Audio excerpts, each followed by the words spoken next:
오늘 말씀은 7절에 여인에게 예수님께서 물 좀 달라 이렇게 말씀하시는데 말씀 중간에 가면 그런 물을 내게 주사 목마르지도 않고 다시 물 들어오지 않게 해주십시오.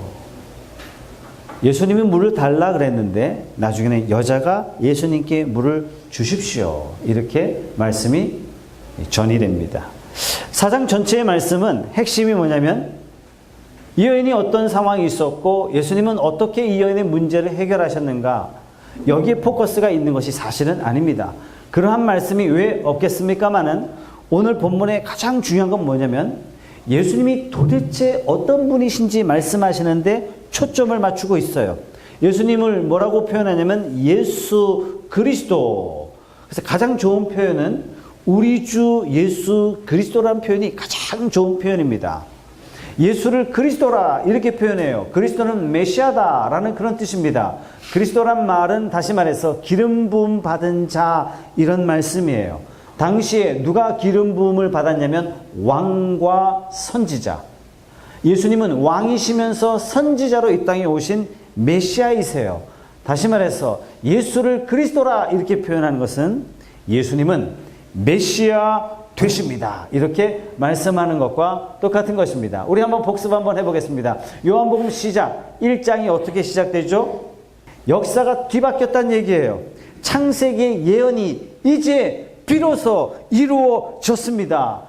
이 세상에 참빛이 이 땅에 오셨습니다. 그러나 이 세상 사람들은 어두워서 그 참빛 대신 예수님을 알지 못하고 여전히 자기의 성공을 찾아서 열심히 달려가고 있지만 다 헛된 길을 추구할 뿐입니다. 예수야말로 참된 빛이십니다. 그분은 은혜요 진리이십니다. 이렇게 말씀하세요. 요한복음 2장의 가나 혼인 잔치를 통해서 이 잔치의 시대가 드디어 여러분들에게 열렸습니다. 하나님과 죄인이 연합하는 잔치의 축제가 드디어 열렸습니다. 예수님께서 우리의 영원한 신랑 되시고 우리 교회는 영원한 신부 되어서 이제는 그 예수님을 신랑으로 어떻게 맞이해요? 율법을 지켜서 아니에요. 성전을 지켜서 아니에요. 은혜로 되어지는 거예요. 모두가 다 그리로 들어가는 겁니다. 누구든지 예수를 믿음으로 말미암아 신랑 되신 예수님과 영원히 함께 할 수 있는 축복이 우리에게 주어졌어요. 성전을 청결케 하셨어요. 성전을 헐라 3일 만에 내가 다시 지으리라. 이 말씀 때문에 예수님을 죽이려고 했어요. 그러나 이 사건을 통해서 예수님께서 말씀하세요. 율법의 시대 지났다. 이제는 율법을 지켜서 말씀을 지켜서 하나님의 자녀 되는 시대 지났다. 성전을 지켜서 하나님의 자녀가 되는 시대 지났다. 이 성전을 헐라 3일 만에 내가 다시 세우리라. 예수님께서 이렇게 말씀하세요.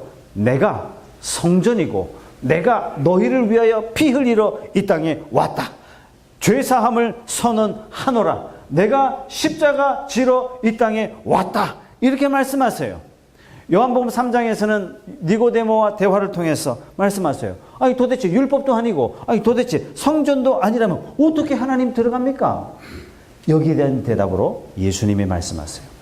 물과 성령으로 거듭난 자만이 하나님의 자녀가 되고 하나님을 볼 수 있고 하나님 나라에 들어갈 수가 있다. 이렇게 말씀하시면서 하나님이 세상을 이처럼 사랑하사 독생자를 주셨으니 이는 그를 믿는 자마다 멸망하지 않고 영생을 얻게 하려 하심이라. 이 영생이 어떻게 주어진다고요? 물과 성령으로, 하나님의 말씀과 성령으로 주어진다는 거예요. 자, 그렇다면 이러한 새 시대가 되었다고 말씀하시고 혼인 잔치를 선포하시고 율법과 성전이 아니고 이제는 하나님 나라에 다시 태어나야 된다라고 이 천지개벽 같은 수천 년 동안 지켜왔던 바리새인과 서기관들의 전통을 다 무시하고 이제는 새 시대가 되었다라고 말씀하시는 그 예수님은 도대체 누굽니까? 아니 하나님 나라 성전과 율법으로 들어가는데 도대체 그것이 아니고 거듭나야 들어간다고 말씀하시는 그 예수님은 도대체 누구십니까? 이 질문에 대한 답을 오늘 요한복음 4장은 말씀해 주세요.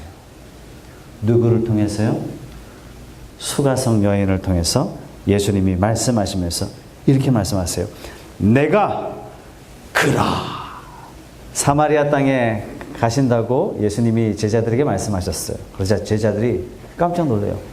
사마리아 가신다고요? 우리 6절에서 8절까지 말씀 같이 읽어보겠습니다. 시작. 거기 또 야곱의 우물이 있더라. 예수께서 길 가시다가 피곤하여 우물 곁에 그대로 앉으시니 때가 6시쯤 되었더라. 사마리아 여자 한 사람이 물을 기르러 왔으며 예수께서 물을 좀 달라 하시니 이는 제자들이 먹을 것을 사러 그 동네에 들어갔음이러라. 여인이 제6시에 물 뜨러 왔습니다. 유대인의 제6시는 우리 시간으로 따지면 낮 12시에 해당하는 시간입니다. 여러분들이 잘 아시다시피 중동은 무지하게 뜨거운 나라예요. 아침 7시에 해가 뜨면 그때부터 더워지는 나라가 중동입니다. 12시는요, 아무도 사람을 볼 수가 없어요. 그런데 한 여인이 이 가장 뜨거운 시간, 아무도 돌아다니지 않는 바로 그 시간에 물을 뜨러 왔다. 이 말은 어떤 말이냐면 이 여인은 소외당한 여인이라는 암시를 우리에게 성경은 주고 있는 겁니다. 놀랍죠? 우리 주님께서는 소외당한 한 여인을 직접 만나시고자 예수님이 난 12시에 우물가로 가셨어요. 그리고 여인을 만나십니다. 그리고 이 여인에게 복음서 최초로 내가 바로 그라라는 이 위대한 계시를 이 시대에 가장 소외받은 한 여인에게 예수님이 자신을 밝히 드러내셨습니다. 여러분, 이 여인은 비록 사회적으로 소외받았던 여인이었지만 일생일대 가장 위대한 만남을 갖고 있는 것입니다. 사람은 사회적인 존재죠. 사회적인 존재이기 때문에 사회적으로 매장당하는 것, 사회적으로 왕따당하는 것, 사회적으로 소외당하는 이 감정은요, 심리학적으로 어떻게 표현했냐면 자살 감정이라 이렇게 표현했습니다. 왕따는 결코 기분 좋은 것이 아닙니다. 그런 의미에서 우리 그리스도인들은요, 이 사회로부터 왕따 당해야 될 줄로 믿습니다. 여러분 다 왕따 당하시기 바랍니다. 왜요? 이 세상이 거짓되었기 때문에. 거짓된 세상에서 내가 너무 잘 살고 있다는 얘기는 나는 거짓된 세상과 함께 편승하고 있다는 뜻이에요. 세상의 모든 가치관은 전부 다 물질적 가치관의 편승에 다 살고 있어요. 이 사회에 내가 왕따 당하지 않고 있다면 나는 세상의 가치관과 별반 다를 바 없이 살아가고 있다는 얘기예요. 지금 대한민국 갑질 문화 때문에 난리예요. 옥스퍼드 영한 사전에 갑질이라는 단어가 GAPJIL 이렇게 등재되고 있다고 이야기합니다. 이 망신도 개망신이 아닐 수가 없어요. 이 갑질하는 세상에서 함께 갑질하며 나도 갑질을 위해서 성공해야 되겠다라는 열심으로 살아가고 있다면 나는 굳이 왕따 당할 일 없을 겁니다. 그리스도인은 어떤 사람이냐면 갑질하지 말고 갑질할 수 있는 돈과 명예와 권력을 가지고 있지만 예수님처럼 섬기며 삽시다.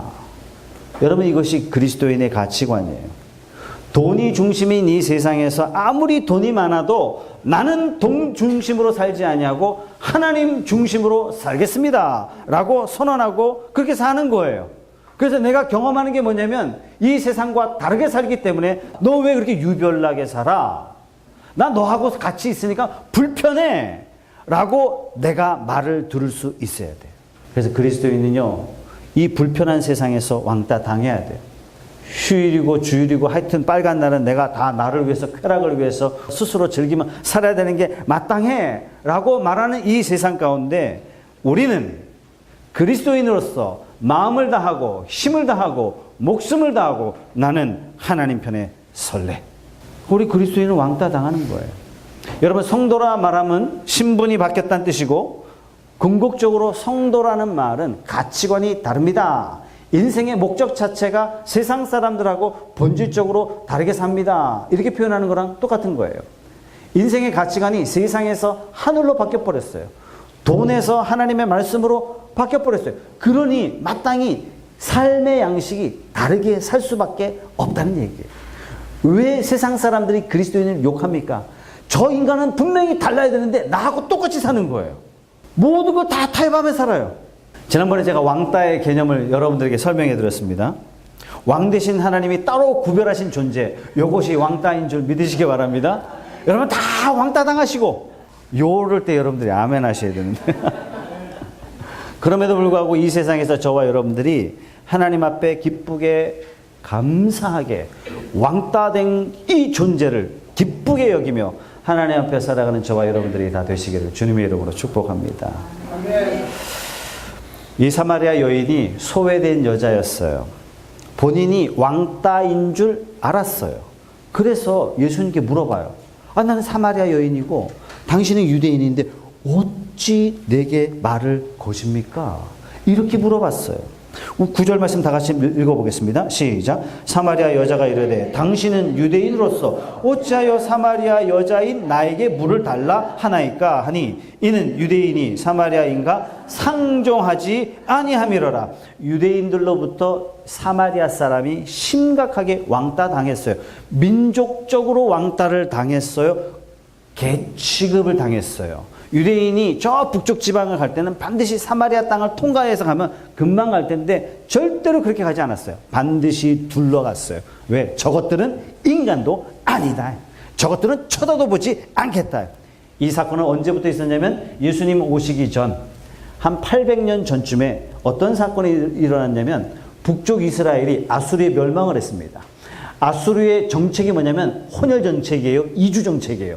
그 민족을 그대로 놔뒀다가는 독립전쟁을 반드시 치르니까 어떻게 해요? 사마리아 사람을 전 변방에 다 이주시켜요. 조금만 남겨놔요. 그리고 그 지역에 다른 민족들을 집어넣어요. 다 결혼하게 만들어요. 다시 말해서 민족의 씨를, 민족의 정체성을 완전히 말려놓는 거죠. 다시는 되돌지 못하도록. 너 사마리아 사람이었어? 아예 소수로 만들어 놓는 거예요. 지금으로 따지면 글로벌이라고 할 수 있겠습니다만 그때 당시 사람들이 우리 글로벌 됐어 이렇게 말했겠습니까? 아니요. 우리 민족 자체가 사라진 거예요. 그렇게 되다 보니까 어떻게 해요? 하나님을 향한 신앙이 다 사라지는 거예요. 전부 다 이방을 섬기고 있는 겁니다. 우상을 섬기게 되는 거죠. 이 사건이 있은 다음에 한 150년이 지난 다음에 남쪽 유다도 멸망하게 됩니다. 남쪽 유다는 바벨론에 멸망을 해요. 바벨론의 포로로 끌려가서 한 70년 지난 다음에 페르시아 제국이 바벨론을 함락시키면서 페르시아가 관용 정책을 펴니다.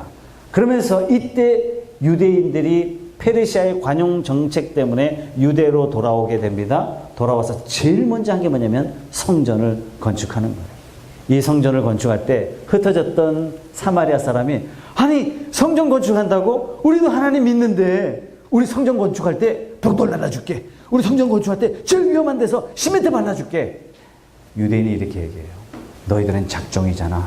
너희들은 하나님 버렸잖아. 너희들 다 배신했잖아. 절대 하나님 건축할 수 없어. 이때부터 북쪽 이스라엘과 남쪽 유다가 민족적으로 깊은 감정의 골로 빠져들게 됩니다. 여러분 이게 1000년이 이렇게 지나가요. 남쪽 유다는 사마리아를 바라볼 때 침을 뱉었어요. 저 개 같은 족속들. 이런 멸시를 사마리아 사람들은 받으면서 가능한 한 유대인들과 상종하면 안 된다 하는 전통이 생기게 되었던 거죠. 그런데 오늘 예수님께서 그 버림받았던 사마리아 여인을 직접 찾아가셨어요. 직접 찾아가시면서 나중에 결국 유대인, 사마리아인 이 두 민족이 함께 연합하는 놀라운 씨앗을 마련해 주시죠. 예수님이 부활하실 때도 이렇게 말씀하셨어요. 사도행전 1장 8절의 말씀 다 같이 읽어보겠습니다. 시작. 오직 성령이 너희에게 임하시면 너희가 권능을 받고 예루살렘과 온 유대와 사마리아와 땅끝까지 이르러 내 증인이 되리라 하시니라. 복음이 선포되어지는 중요한 장소 중에 예수님께서 사마리아를 직접 거론하시죠. 나중에 빌립이 사마리아의 복음을 전하면서 어떤 일이 벌어져요? 유대와 사마리아가 복음 때문에 하나가 되는 놀라운 역사가 일어나요. 여러분 북한 어떻게 통일돼요? 정치적? 아니요. 경제적? 아니요. 절대로 불가능해요. 복음 통일만이 답인 줄로 저는 확신합니다. 그래서 우리 그리스도인들이 신앙적으로 잘 준비하고 있어야 돼요. 언젠가 하나님께서 이 민족을, 이 한반도를 하나 되게 하실 줄로 믿습니다. 그때를 위해서 여러분 잘 준비하시기 바랍니다. 오늘 이 여인이 이야기해요. 나는 버림받은 민족의 여인이고 이 버림받은 민족 중에서도 그 중에서도 나는 더 버림받은 인정받지 못하는 그러한 여인인데 도대체 당신은 누구시길래 나를 상종하십니까? 이렇게 물어봤어요. 여러분 우리가 지난주에 탕부 하나님 그 책을 함께 읽지 않습니까? 오디오북 같이 읽는데 이 탕부 하나님의 배경이 뭐냐면 누가복음 15장이에요.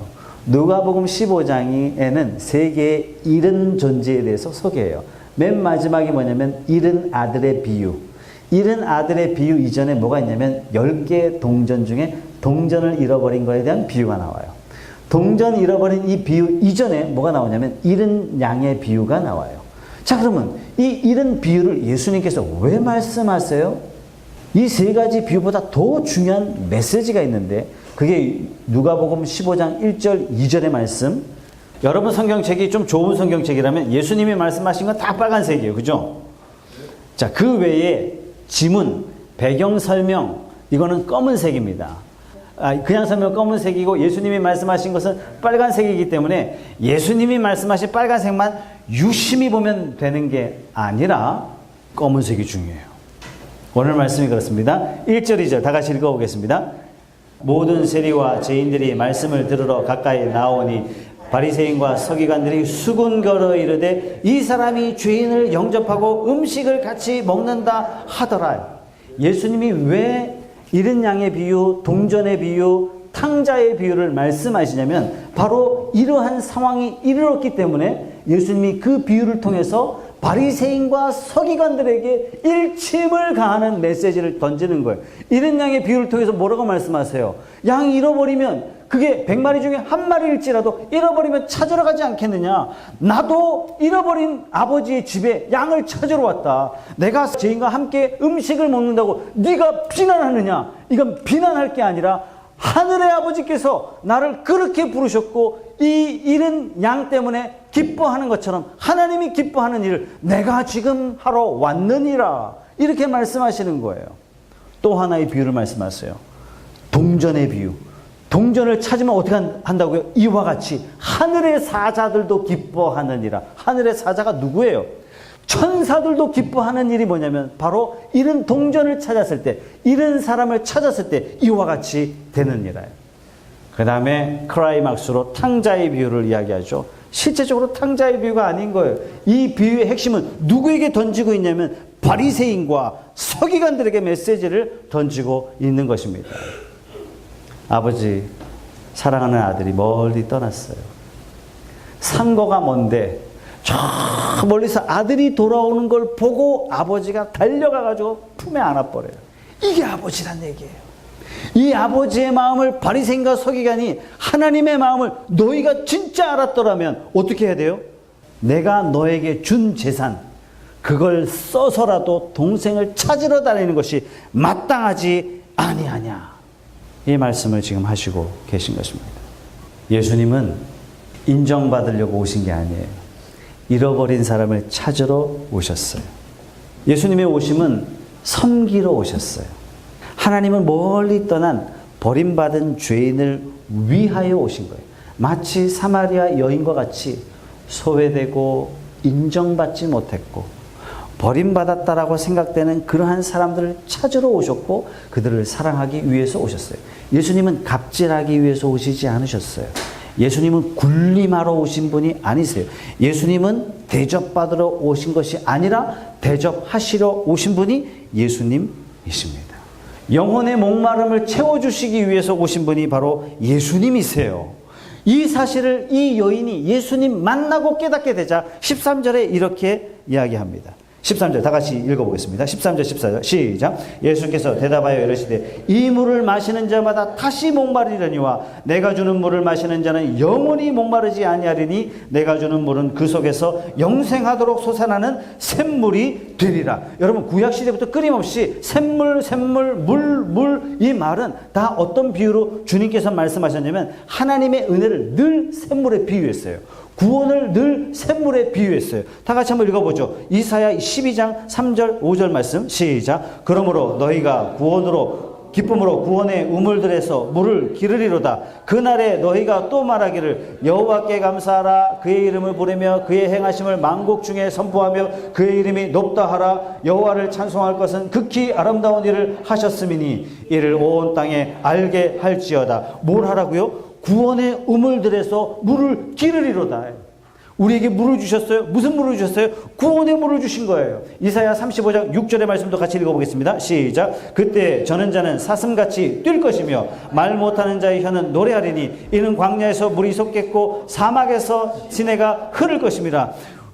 광야에 물이 솟는데 이 물이 생명의 물이 되었다는 얘기예요. 스가랴 13장 1절의 말씀도 같이 읽어보겠습니다. 시작. 그날에 죄와 더러움을 씻는 샘이 다윗의 족속과 예루살렘 주민을 위하여 열리리라.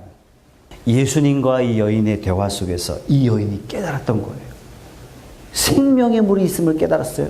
영생하도록 솟아나는 그 물이 있음을 깨달았어요. 이 여인이 물 들어왔어요.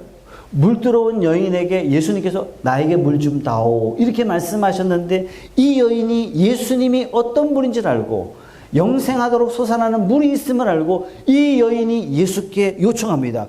그런 물을 내게 주사 목마르지도 않게 하시고 다시 이곳에 물 들어오지도 않게 해 주십시오. 예수님께서 이 여인에게 아킬레스건을 탁 건드렸어요. 네 남편 불러와라. 없습니다. 그래, 맞다. 너에게 5이 있지만 다 너의 남편이 아니다. 어떤 남편은 돈을, 어떤 남편은 명예를, 어떤 남편은 권세를, 어떤 남편은 쾌락을 약속했는지 몰라요. 그러나 그 어떤 남편으로부터도 자기 인생의 문제를 해결해 주지 못했어요. 남편을 만날 때마다 인생에 경험하는 것은 갈증뿐이었습니다. 남편 5을 바꾼 이 사마리아 여인처럼 사마리아 자체는 누구를 버렸냐면 다윗의 집을 버렸어요. 열왕기상은 이것을 어떻게 표현했냐면 음녀와 같이 되었다 이렇게 말씀하세요.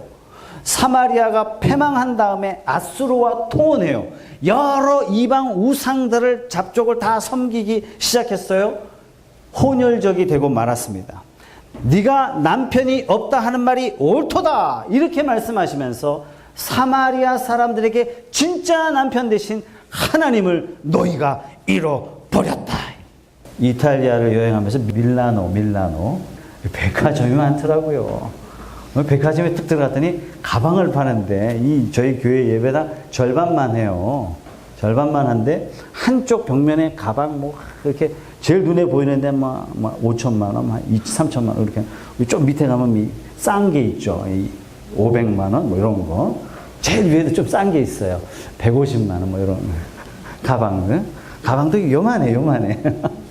중동 사람이 싹 들어오더니 어이, 한 명 다. 한 판 다. 한 판 다. 싸. 살려면 그 정도는 사야 돼. 그죠? 아니면 그냥 구경만 하고 나오고. 중국 사람도 대단한 부자예요. 그죠? 중국 사람도 이 한 면 중에 요거 싸주세요. 이 중국 사람이에요. 근데 가만 사는 사람들 가만 보니까 남자는 하나인데 여자가 3명이에요. 애가 2명이에요.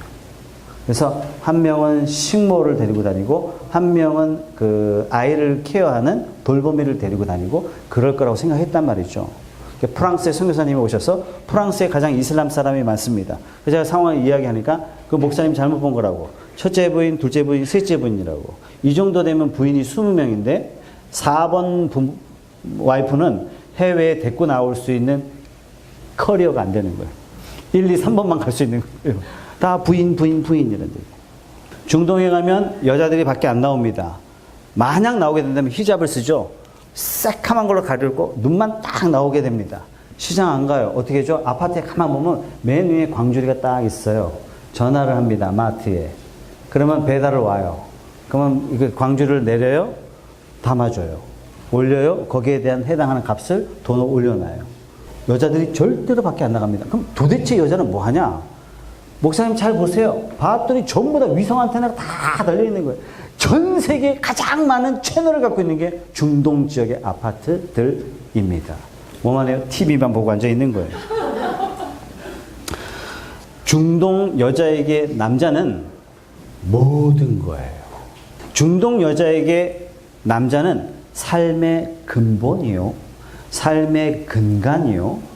내 인생의 모든 거라고 말할 수 있는 게 남자예요. 그게 남편이에요. 그런데 이 여자가 남편 5가지 같지만 삶에 참된 만족이 없는 거예요. 다시 말해서 하나님이 없는 거예요. 사마리아에 하나님이 없는 겁니다. 그러자 이 여인이 예수님께 굉장히 독특한 질문을 해요. 20절 말씀에 그렇다면 우리가 하나님을 어떻게 예배하죠? 예루살렘 못 가잖아요. 왜? 멸시받는 민족이기 때문에.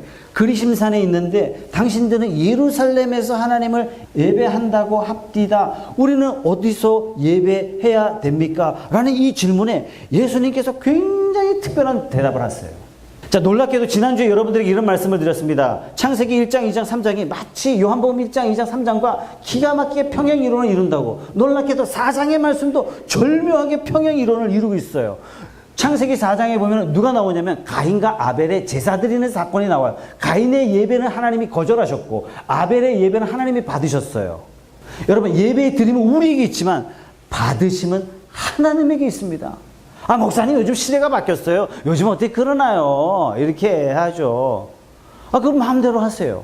그러나 그 예배를 하나님이 받으실는지 그거는 확신할 수 없는 겁니다. 예배는 내 마음대로 드리는 것이 아니라, 기도는 내 스타일대로 하는 것이 아니라 하나님이 원하시는 하나님의 방법과 하나님이 원하시는 절차를 따라가야 되는 거죠. 인간이 갖고 있는 모든 문제의 근본은 내가 하나님과 어떤 관계를 맺느냐에 따라서 인생의 문제는 다 달라집니다. 자, 예수님이 오늘 이 말씀에 예수님이 물 좀 달라 이렇게 말씀을 시작하셨지만 말미에 가서는 여인이 그 물을 내게 주십시오 이렇게 말씀하죠. 뿐만 아니라 여인이 물어봐요.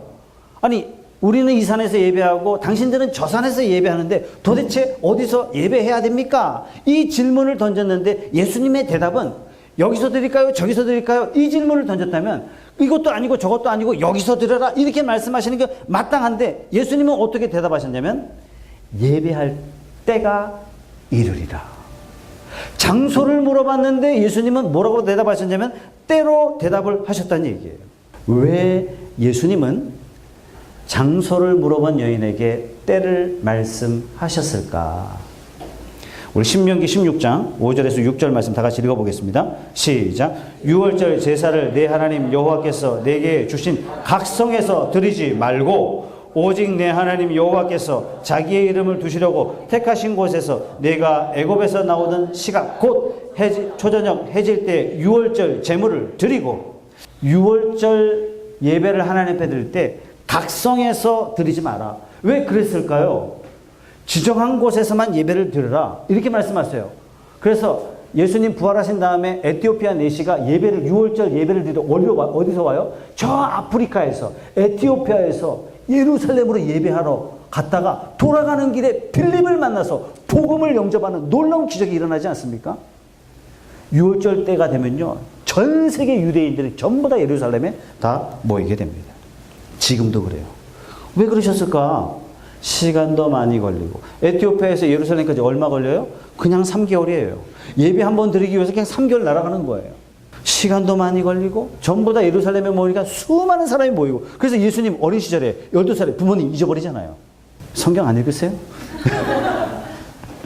한꺼번에 모이면 사고도 날 것이고 돈도 많이 들 것이고 시간도 많이 깨질 텐데 왜 하나님께서는 딱 한 곳 예루살렘에서 예배를 드려라. 유월절만큼은 이렇게 말씀하셨습니까?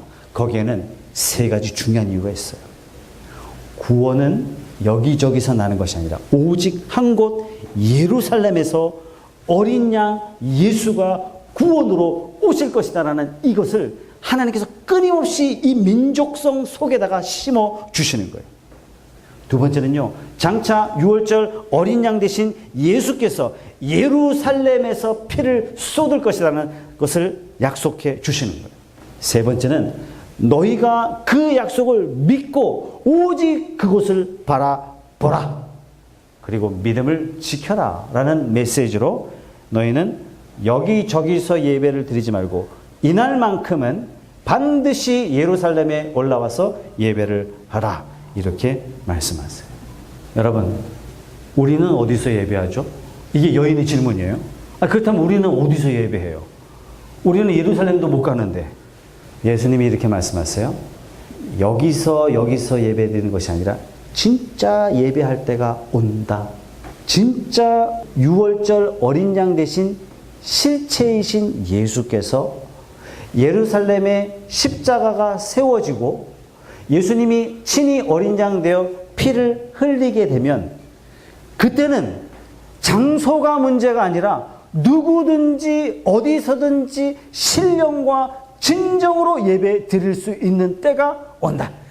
옛날에는 어린 양의 피를 흘려서 가짜를 보고 실체를 추측하며 예배를 드렸다면 이제는 그 예수께서 친히 피를 흘리사 그 예수님을 바라보고 그 예수님을 믿으며 그 예수님을 대망하면서 진짜 예배를 드리게 된다. 지금까지 짐승 제사였다면 이제는 그 짐승 제사를 통해서 예표하신 예수께서 친히 피를 흘릴 때가 온다. 그때가 되면 어떻게 해요? 진짜 예배가 될 것이다. 그때가 언제예요? 이때라, 이때라. 예수께서 자기 자신을 이 여인에게, 이 가련한 여인에게, 이 왕따 당하는 여인에게 예수께서 친히 자기의 메시아 되심을 다 공개하셨어요. 예수님이 오시니까 상징적인 예배, 이 예배가 다 더 이상 필요가 없어진 거예요. 제사 제도는 예수님이 오심으로 말미암아 마무리된 거예요. 더 이상 제사를 지낼 필요가 없게 된 거예요. 왜 기독교는 천주교를 보고 이단이라고 이야기합니까? 아직도 거기는 제사장이에요. 아직도 피를 흘려야 된다고 이야기를 해요. 아직도 제사장을 통하여 하나님을 만날 수 있다고 이야기해요. 아니요. 예수님 한 분으로 말미암아 제사 제도가 영원히 종결이 되었어요.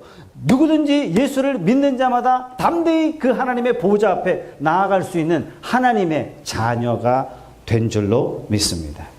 예수님의 이 십자가 사건 이후로 어린 양의 실체이신, 이제는 실체이신 예수님 그분을 직접 예배해요. 이게 무슨 예배예요? 진짜 예배예요.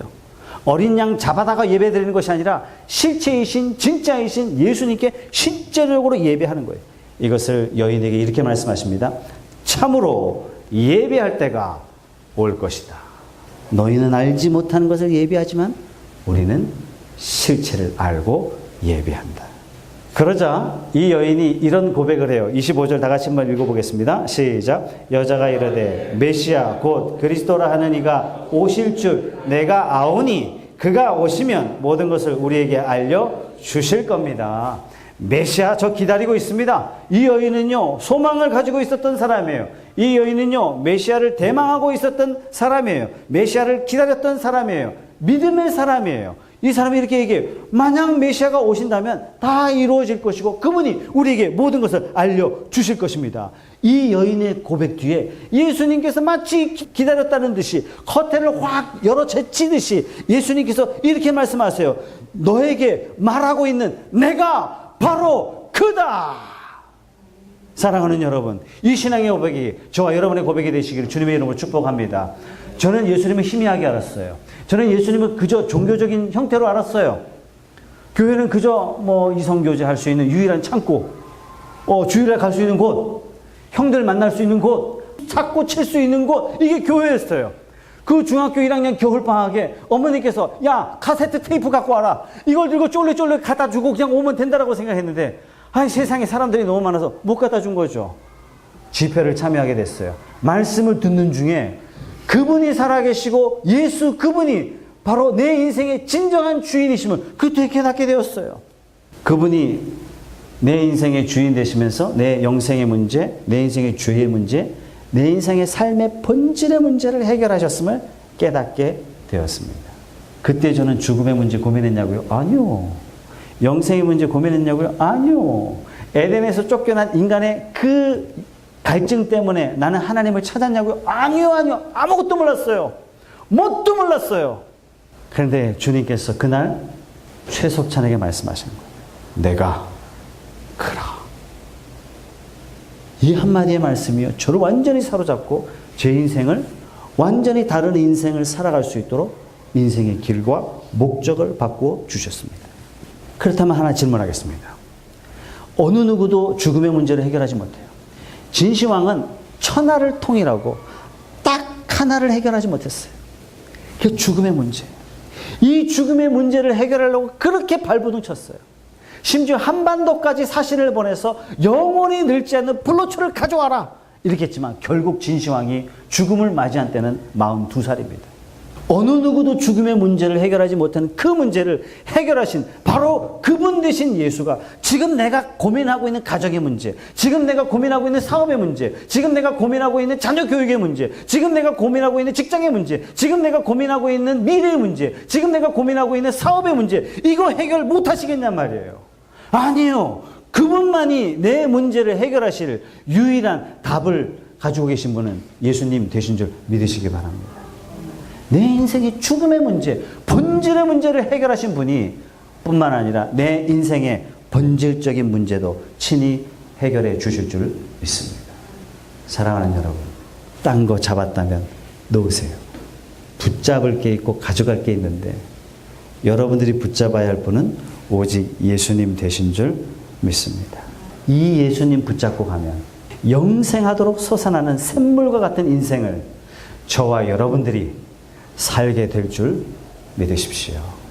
기도하겠습니다.